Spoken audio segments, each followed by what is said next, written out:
तब्दीली के साथ बदलते भारत की शान।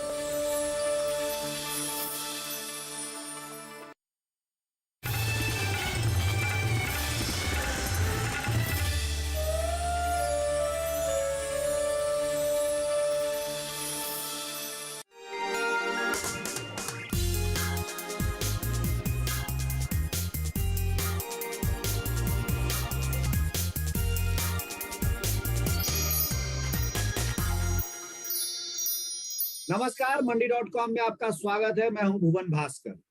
हाजिर हूं लेकर एक और हफ्ते बातचीत खेतों की, खेती की और किसानी की मंडी.com के इस एपिसोड में। मंडी.com में वैसे तो बहुत सारे एफपीसीज की हमने चर्चा की है, यानी किसान उत्पादक कंपनियों, जो कुछ किसान उत्पादक संगठन होते हैं, उनकी चर्चा हमने आपके साथ की है। कई ऐसे एफपीओज की कहानी भी हम आपके पास लेकर आए हैं जो बहुत सफलतापूर्वक अपना काम कर रहे हैं। लेकिन इन सब के साथ आज एक जिस एफपीओ की बात हम करने वाले हैं, वो पहले बात किए गए सारे एफपीओ से हटके हैं। क्यों, ये मैं आपको बताता हूं। दरअसल एफपीओज का जो पूरा सिस्टम अपने देश में चल रहा है और जिस तरह से सरकार ने बहुत ज्यादा जोर एफपीओज पे, जो किसान उत्पादक संगठन है, उनके इनकॉर्पोरेशन पर दिया है, उसके पूरे स्ट्रक्चर में एनजीओज की भूमिका बहुत महत्वपूर्ण होती है। क्योंकि जो एनजीओज होते हैं वही रिसोर्स इंस्टीट्यूशन का काम करते हैं और वो एफपीओज बनाते हैं। लेकिन चोराड एफपीसी एक ऐसा एफपीसी है, यानी फार्मर प्रोड्यूसर कंपनी है, जिसका इनकॉर्पोरेशन यानी जिसकी स्थापना किसी एनजीओ ने न करके एक दूसरे एफपीओ ने किया है। कौन से एफपीओ ने किया है, क्या पृष्ठभूमि रही है, ये सब हम जानेंगे इस कार्यक्रम के दौरान। आपका परिचय करा देते हैं आज के हमारे खास मेहमान से, जो हमारे साथ इस समय गुजरात के राधनपुर जिले से जुड़े हैं। दिलीप कुमार सुफर, जो चोराड एफपीसी के सीईओ हैं, वो हमारे साथ इस समय है बातचीत करने के लिए। बहुत बहुत स्वागत है दिलीप भाई आपका मंडी.com में। नमस्ते सर। दिलीप भाई, आपका जो एफपीओ है, बहुत सारी खास बातें इसमें हैं। जैसे एक बात तो मैंने अभी अभी अपने दर्शकों को बताई कि बनास एफपीओ, राधनपुर का एक जो एफपीओ है जो बहुत पहले से काम कर रहा है आपके, उसने एक तरह से आपको खड़ा करने में मदद की। लेकिन दूसरा साथ में ये भी है कि आपके इस एफपीओ की स्थापना आपने तब की जब लगभग देश में कोरोना महामारी के कारण आर्थिक गतिविधियां ठप हुई पड़ी थी और मई 2020 से शायद गठन आपने शुरू किया था, और गठन की प्रक्रिया, और जो कि आखिरकार अक्टूबर में जाकर पूरी हो सकी। क्या था ये पूरा घटनाक्रम, क्यों, क्या सब मुश्किलें आई और किस तरह से आप लोगों ने इस चोराड एफपीसी का गठन किया? नमस्ते। चोराड एफपीसी का जो एरिया है, कमांडिंग एरिया है, 20-25 गांव चोराड इलाके से नाम से जाने जाते हैं। वो नॉर्थ गुजरात का एकदम बॉर्डर से छठा इलाका है। 22-23 गांव है, वो सब डीएडीपी में आते हैं, बॉर्डर एरिया में। ठीक है, यहाँ पूरा पिछड़ा इलाका है, सूखी खेती है, पानी की कोई सुविधा नहीं थी। अभी जस्ट 5-6 साल से वहाँ कैनाल का पानी आया है। यहाँ किसान है, वो भी थोड़े गरीब और पिछड़े किसान हैं। बनास एफपीओ यहाँ 2016 से काम कर रहा है सांतलपुर इलाके में। तो इस गांव के जो इलाके के लोग हैं, वो बड़े बड़े आगेवान उनके पास आए कि भाई आपका जो यहाँ संगठन है, वैसा संगठन हमारे इलाके में कहीं है नहीं। हमारा जो सातलपुर का इलाका है, वहां से मार्केट तकरीबन पड़ता है 60-70 किलोमीटर की दूरी पे। तो वहाँ जो मेन क्रॉप होता है क्यूमिन, वो क्यूमिन पूरा अलग है गुजरात में। उसका कलर, उसका स्वाद, टेस्ट वगैरह जो है वो पूरे गुजरात और राजस्थान के क्यूमिन से अलग रहता है। तो उन लोगों ने बोर्ड ऑफ डायरेक्टर से बात किया बनास से कि भाई आपका जैसा संगठन है वैसा हम लोगों को भी यहाँ एक संगठन बनाना है, जिससे हम लोग फार्मर को घर बैठे बेनिफिट दिला सके। तो बनास और नाबार्ड ने साथ में मिलकर ये एफपीओ का गठन किया अक्टूबर 2020 में।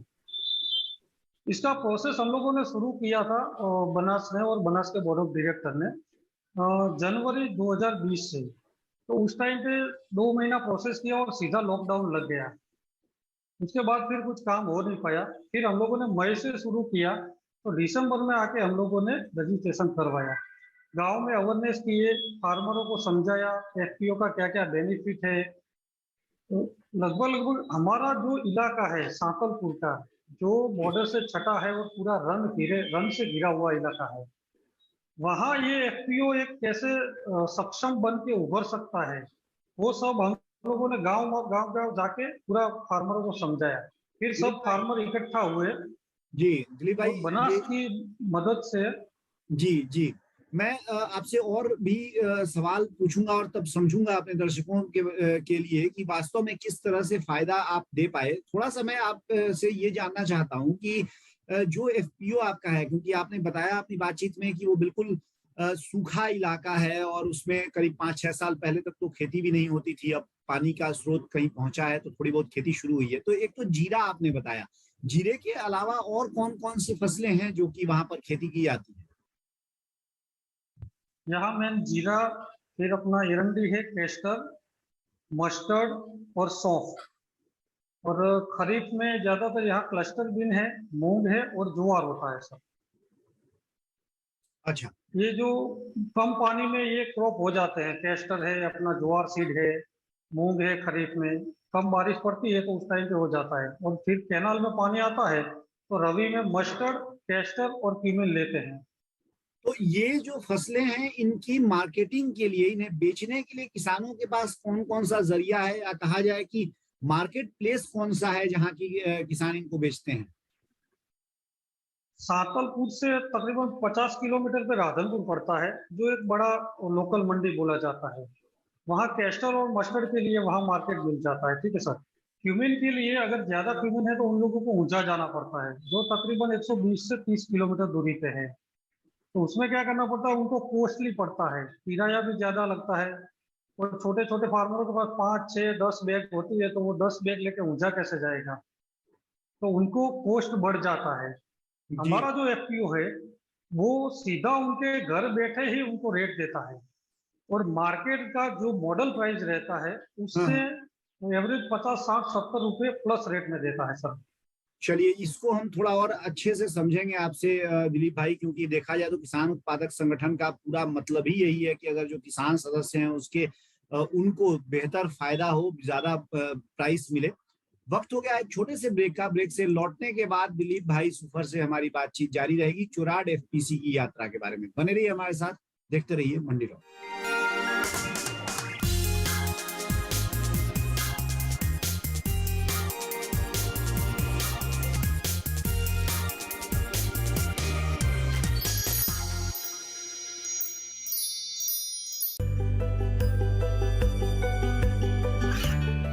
गांवों और पिछड़े क्षेत्रों में सरकारी योजनाओं की जानकारी पहुंचा।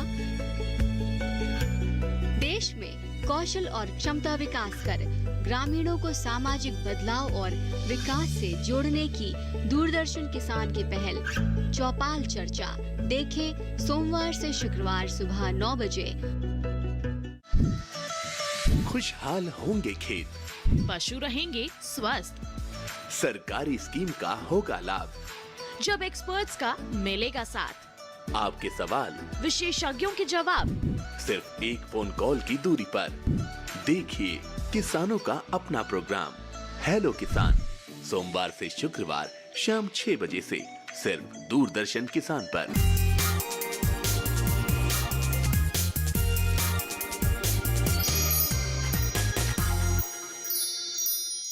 एक बार फिर स्वागत है आपका मंडी.com में। हम बात कर रहे हैं दिलीप कुमार सुफर, जो कि चुराड एफपीसी के सीईओ हैं, उनसे, जो हमारे साथ गुजरात के राधनपुर से जुड़े हैं और बता रहे हैं अपने इस एफपीसी की यात्रा की कहानी, जिसकी शुरुआत हुई उस समय जब पूरा देश कोरोना महामारी के कारण जो लॉकडाउन लग रहे थे और उसके बाद जो आर्थिक गतिविधियां एक तरह से लगभग ठप पड़ गई थी, उस समय लगभग इस एफपीसी की कहानी की शुरुआत हुई। तो दिलीप, आप जो कह रहे हैं कि आपने ये बनने के बाद, इस एफपीसी के बनने के बाद किसानों को घर बैठे प्राइस देना शुरू किया, इसको थोड़ा सा बताइए हमारे दर्शकों के लिए कि कैसे आपने ये काम किया। और प्राइस देने का मतलब एफपीओ ने किस तरह से प्राइस दिया, यानी अल्टीमेटली तो आपने कहीं ना कहीं किसी बाजार से खुद को जोड़ा होगा एफपीओ को, तभी आप वहां से किसानों से खरीद कर रहे होंगे, उसको कहीं और बेच रहे होंगे। तो ये कैसे इकोनॉमी बनती है एफपीओ की, ये थोड़ा समझाइए।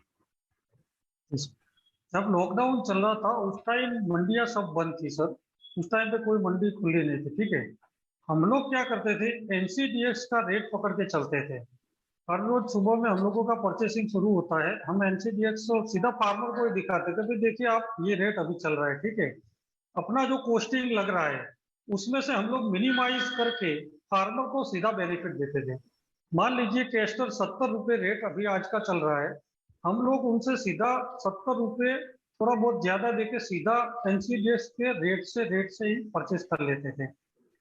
फार्मर को बेनिफिट सीधा क्या है कि एक हमारा टेम्पो और हमारे लेबर सीधा उनके घर जाएंगे, उनके सामने उनके प्रोडक्ट का वेट होगा, सीधा का सीधा टेम्पो लोड होकर चला जाएगा। फार्मर को सीधा बैंक में जाके दूसरे दिन पैसा ही विड्रॉल करना है। उस टाइम फार्मर को तो रेट कोई मालूम नहीं था कि बाजार में क्या है, सब मार्केट मंडियां तो सब बंद है।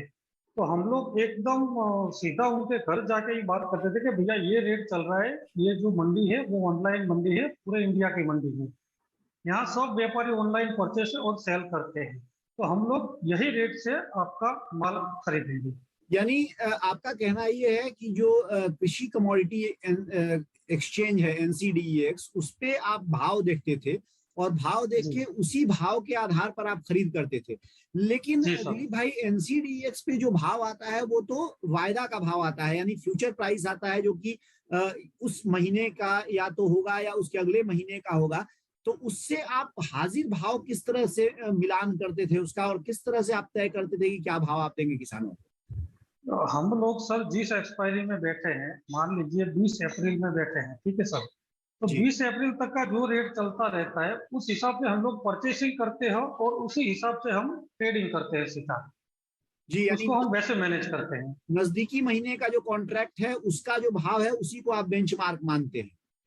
जी सर। लेकिन दिलीप भाई, कभी कभी ऐसा भी होता होगा कि जो भाव है नजदीकी महीने का एनसीडीएक्स के ऊपर, वो मंडी से नीचे चल रहा हो, ये स्थिति भी होती होगी। तो वैसे में आप क्या करते हैं, क्योंकि फिर तो किसान आपको अपना माल बेचने में हिचकिचाएगा। नहीं, उस टाइम सर हम थोड़ा होल्डिंग करते हैं अपने स्टॉक पे। हम लोगों को आइडिया लगता है, हम फ्यूचर देखते हैं तो हमको लगता है कि चलो इस महीने इस रेट चल रहा है तो अगले महीने ये रेट होने वाला है, ठीक है सर, तो हम उस महीने के हिसाब से भी सौदे कर लेते हैं। यानी एनसीडीएक्स के ऊपर जो आगे के महीनों का भाव आपको दिखता है, उससे आपको मदद मिल जाती है ये समझने में कि फिलहाल आपको खरीदी करनी है या रुकना है या आपको बेचना है। अच्छा, तो ये तो हो गई खरीदी की बात। अब वो जो माल आप खरीदते हैं किसानों से, उसको आप कहाँ बेचते हैं? वो आप सीधे मिलर प्रोसेसर पर के पास लेके जाते हैं, या वो एनसीडीएक्स पर भी आपने काम किया है, वहां भी बेचा है? हम लोगों ने ऐसे सीधा तो क्या है सर कि कैस्टर है, क्यूमिन है, हम लोगों के पास ज्यादातर जो स्टॉक रहता है वो सीधा हम एनसीडीएक्स में ही सेल करते हैं, कैस्टर और क्यूमिन में। अलग अलग प्रोजेक्ट के अंतर्गत आईपीएम क्यूमिन जो होता है वो हम आईटीसी को सप्लाई करते हैं। वो आईटीसी सीधा वहां बंदा आता है, फार्मर के घर ही सैंपलिंग करता है, जैसे ही क्यूमिन पास हो जाता है फिर फार्मर से रेट करके हम सीधा आईटीसी को सप्लाई कर देते हैं। इफको के साथ भी हमारा टाइप है, इनपुट और क्यूमिन दोनों के लिए। इफको का हम लोगों ने एजेंसी भी लिया हुआ है। ओलाम एग्रो को भी हम लोग सप्लाई करते हैं, और बनास एफपीओ के थ्रू अदर देन दूसरी पार्टियों को भी हम लोग सीधा माल सप्लाई करते हैं। हम चोराड एफपीओ है वो बनास का मेंबर है। यानी अगर एफपीओ होने का फायदा समझने या समझाने की बात की जाए दिलीप भाई, तो ये सीधी सी बात है कि कोई एक किसान या 5 या 7 किसान मिलके भी आईटीसी से या इफको से या एनसीडीएक्स से सीधे कारोबार नहीं कर सकते हैं। वो अब एफपीओ होने के नाते आप लोग कर पा रहे हैं, यानी बड़े कॉर्पोरेट से लेके और एक्सचेंज पर सीधे आप अपना माल बेच रहे हैं। मैं अगर इसको समझने की कोशिश करूं कि ये जो करने की क्षमता आपकी आई है, यानी कैपेसिटी बिल्डिंग जो आपका ये हुआ है, इससे वास्तव में लाभ कितना हुआ है किसानों को? यानी अगर आप नहीं होते, अगर आपका एफपीओ नहीं होता, तो वहां के किसान जिस तरह से अपना माल बेचते और अगर आपके एफपीओ होने के कारण जिस तरह से आप ट्रेडिंग कर रहे हैं, उससे कितना वास्तव में प्राइस रियलाइजेशन या जो यानी जो कीमत मिल रही है किसान को, उसमें कितनी बढ़ोतरी हुई है या कितना फर्क पड़ा है? एवरेज पर फार्मर को 20 से 25% फर्क पड़ा है। उसमें मैं कैलकुलेशन के हिसाब से देखूं तो मान लीजिए एक फार्मर 10 या 15 बैग लेके मंडी में आता है, तो उसको सुबह से लेके शाम तक मंडी में रुकना पड़ेगा।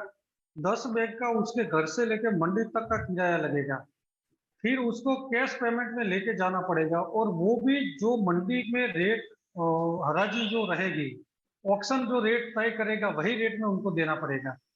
हम लोग सर सीधा क्या करते हैं कि फार्मर के घर जाते हैं और फार्मर खुद अपना रेट बताता है कि भैया मुझे ये रेट में देना है, अगर आपको लेना है आपकी कंपनी को तो आप बताइए। फिर हम लोग वहां बैठते हैं, पूरा उनको समझाते हैं, कैलकुलेशन बिठाते हैं, ठीक है। उसके बाद हम सीधा उनके घर से ले लेते हैं, तो एक उनका जो पूरा दिन बिगड़ता है वो नहीं बिगड़ेगा, वो दूसरा काम भी कर पाएंगे। उनका जो किराया जाता है वो किराया नहीं जाएगा। उनको मार्केट में आने के बाद फिर कैश लेके घर जाना पड़ता है, वो भी उनको दिक्कत नहीं है। हम लोग सीधा वहां से जैसे तुलाई हो गई, हमारा माल उठ गया, अगर पुराना फार्मर है तो आधे घंटे में हम लोग उनके बैंक अकाउंट में पैसा दे देते हैं। अगर नया फार्मर है तो 24 घंटे में हम लोग उनके बैंक अकाउंट में पैसा दे देते हैं। तो उनका पूरा टाइम और जो खर्च होता है एक्स्ट्रा टाइम, वो पूरा का पूरा बच जाता है। हम लोगों का जो परचेसिंग प्राइस होता है वो मार्केट के मॉडल प्राइस से अप होता है। अगर मान लीजिए आज राधनपुर का रेट क्यूमेन में 4000 का चल रहा है, तो हम उनको मॉडल प्राइस से 50-60 रुपए, यानी कि घर बैठे 4060 रुपए में क्यूमेन परचेज कर रहे हैं। तो उनको एवरेज प्रति 20 केजी पे 30-35-40 रुपया तो वही सीधा मिल गया। और उसके और अलावा बाकी आपका कहना है कि जो समय उनका बचता है, प्लस जो ट्रांसपोर्टेशन का कॉस्ट है वो बचता है, प्लस जो उनको लेबरिंग लगती है, यानी बोरियां भरने और प्लस उसको ऊपर ट्रक पे या ट्रॉली पे चढ़ाने उतारने का जो खर्च है वो बचता है। तो कुल मिला के वो पूरा बचता है। करीब करीब 25% उनकी आमदनी में बढ़ोतरी हो जाती है। बढ़ोतरी होती है। जी दिलीप भाई, हमारी ये चर्चा अभी जारी रहेगी, लेकिन फिलहाल वक्त हो गया है एक छोटे से ब्रेक का। लौटेंगे इस ब्रेक के बाद और मंडी.com में जानेंगे चुराड एफपीसी के यात्रा की कुछ और पहलू। बने रहिए हमारे साथ, देखते रहिए मंडी।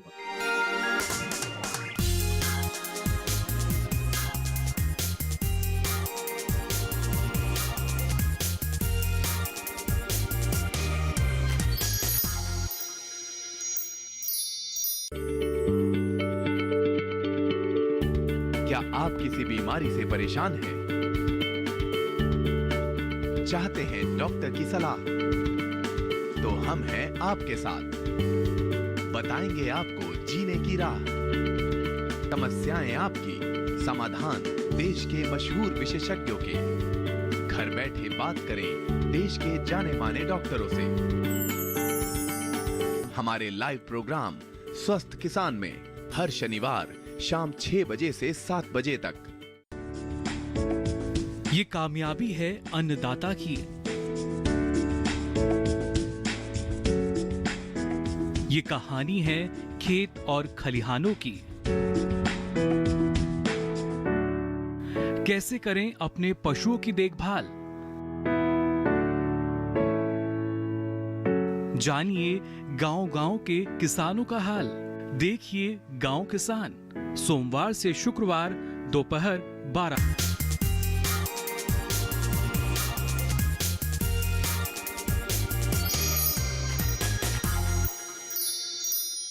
स्वागत है एक बार फिर आपका मंडी.com में। हम बात कर रहे हैं आज चुराड एफपीसी, जो चुराड फार्मर प्रोड्यूसर कंपनी, जो गुजरात के राधनपुर जिले में काम कर रहा है। पिछले 2 सालों से ये कंपनी सक्रिय है, उसके बारे में। और हमारे साथ कंपनी के सीईओ दिलीप कुमार सुफर बने हुए हैं इस पूरी कहानी से हमें परिचित कराने के लिए। अभी ब्रेक पे जाने से पहले के जो 2 सत्र हुए उसमें दिलीप भाई ने हमें बताया कि किस तरह एफपीओ की अपनी जो ट्रेडिंग एक्टिविटी है, जो जिस तरह से किसानों से खरीदारी और उसको आगे बाजार में बेचने का जो कारोबारी गतिविधि है, उससे 25% तक किसानों की आमदनी बढ़ी है। दिलीप भाई, ये तो एक बात हो गई, उसके अलावा और कौन सी गतिविधियां हैं जिनसे आप किसानों की मदद कर पा रहे हैं? हम लोगों ने एफपीओ जैसे स्टार्ट किया था उसी टाइम पे एफपीओ का एग्रो सेंटर हमने ओपन किया था, जहां से फार्मर लोगों को इनपुट में जो भी उनको जरूरियात है, सीड्स है, फर्टिलाइजर है, पेस्टिसाइड्स है, ऑर्गेनिक पेस्टिसाइड्स है, वो वगैरह हम उनको हमारा जो क्लस्टर लेवल पे गांव है वहां जाके सीधा उनके घर पे ही प्रोवाइड करते हैं। अगर एक गांव है वहां हमारे 100 से 150 सभासद है, मेंबर है, उनको मान लीजिए फर्टिलाइजर की जरूरत पड़ी कि भाई 100 या 150 बैग हम लोगों को चाहिए, तो हम उनको सीधा घर पे ही सप्लाई कर देते हैं। उसमें एफपीओ का मार्जिन कम रहता है, पर फार्मर को सीधा घर बैठे फर्टिलाइजर मिल जाता है। ठीक है सर। इसके अलावा हम लोग जियो फ्रेश है, हमारा सीतपुर में है जियो फ्रेश ऑर्गेनिक करके, उनके साथ हम लोगों का टाइप हुआ है और हम 50 फार्मरों के साथ ऑर्गेनिक फार्मिंग करने जा रहे हैं, जिसमें ऑर्गेनिक क्यूमिन, दिलीप भाई, कैस्टर, वो वगैरह सब होगा। छोटा सा सवाल मैं आपको रोक के पूछ रहा हूँ क्योंकि ऑर्गेनिक फार्मिंग की आपने बात की है। पेस्टिसाइड्स मैं चाहता हूं हमारे दर्शकों को आपके जरिए ये पता चले, जो पेस्टिसाइड्स किसान खरीदते हैं, मैंने देखा है कि बहुत बार 1500 रुपए जो एमआरपी जिस पेस्टिसाइड की कीमत होती है, वास्तव में शायद उसको जो डीलर है उसको वो 500 रुपए या 600 रुपए का पड़ता है। मतलब 200% तक या 300% तक, मैंने तो कुछ दवाइयों में देखा है 1000% तक मार्जिन डीलर को मिलता है। जब आप एफपीओ के जरिए किसानों को ये दवाइयां उपलब्ध कराते हैं तो उसमें उनको कितना फायदा होता है, कितना मार्जिन पर काम करता है आपका एफपीओ? उसमें उनको मार्जिन में तो ज्यादा हम लोग नहीं रखते। हम लोग दवाई स्टैंडर्ड कंपनी की ही सर हमारे सेंटर पे रखते हैं। मान लीजिए इफ्को के साथ हमारा टाइप है, अपना बायर है थानों का है, तो इन लोगों में मार्जिन कम होता है और दवा एकदम स्टैंडर्ड होती है, उनकी एमआरपी मार्केट से कम रहती है। ठीक है सर। तो फार्मर जो भी लेने आता है, दूसरी जो कंपनियों की दवाई होती है उसमें ऑलमोस्ट डबल मार्जिन होता है और डबल एमआरपी होती है। हम लोग इसको की ही दवा यूज करने के लिए उनको बताते हैं, क्योंकि ये देखो इसका फायदा एक है कि ये दवा स्टैंडर्ड है, इसका जो रेट है वो जेन्युइन रेट है मार्केट से। तो उन लोगों को हम ऐसे लुभाते नहीं है कि 1200 की दवाई 600 में बेचते हैं। हाँ, आपके आपके दर्शकों, अपने दर्शकों के लिए मैं केवल एक लाइन इसमें जोड़ दूं, जो मैंने पहले कहा था कि इफ्को की जो दवाइयां होती हैं उसमें मार्जिन डीलर के लिए भी इतना कम होता है कि शायद इसीलिए जो हमारे जो किसान भाई हैं उनका अनुभव होगा कि वो जब जाते हैं बाहर बाजार में दवा लेने तो इफ्को की दवा मिलती नहीं है, क्योंकि इफ्को की दवा पे मार्जिन बहुत ही कम होता है। और इसलिए इफ्को की दवा अगर एफपीओ उनको उपलब्ध करा रहा है, इसका मतलब ही है कि वैसे ही उनके रेट में उनको शायद 50% 60% का फायदा वहीं पे हो जा रहा है। हाँ दिलीप भाई। जी सर। उसमें और दूसरा एक बेनिफिट है कि हम लोग क्या है बल्क में परचेस करते हैं और बल्क में फार्मर को देते हैं, तो उस हिसाब से जो भी डिस्काउंट मिलता है वो हम सीधा फार्मर के थ्रू ही ट्रांसफर करते हैं। जी।